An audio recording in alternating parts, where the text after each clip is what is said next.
And I'm not a rebellious guy. It's just like, I like to do what I do. But I love the look of rebellion, and I love the look of classicism, and it doesn't always come out like either or.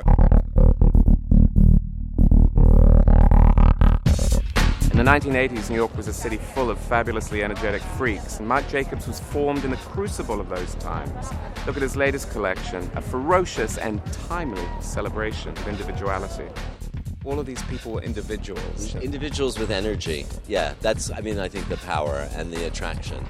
I think it's getting back to basics. The show is for editors, buyers, and business people. It's subdued. I imagine he just wants a more intimate setting. I guess if you were a singer, this would be the equivalent of a lounge act.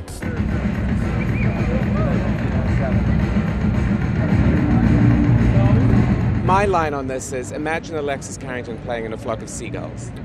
Oh, my line on this is more imagine Gloria von Thurn in Taxis going to area. It's the way we dressed when we were 14. The girl who took her mother's Skazi and wore it to a club and sort of tore the bottom off along the way. That was not about New York. There was a lot of London in there. There were Vivienne Westwood punched in sleeves. There was a little Stephen Sprouse-like Warholian Edie Redux. All twisted up and turned upside down, mixed with like a junkie socialite. Well, it was a fashion orgasm for a start. That I didn't expect you to say, but I'm glad you did. John Sex, Gloria von Thurn in Taxis at Studio 54. Very good. Alexis like Carrington. Somebody gets it. Catherine Oxenberg.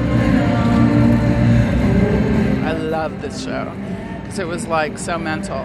It had millions of different references, but they took acid and none of it was literal. There was Debbie Mazur in there. There was Madonna. People with great energy and strong looks who love fashion and really would never complain about spending hours getting made up to go out.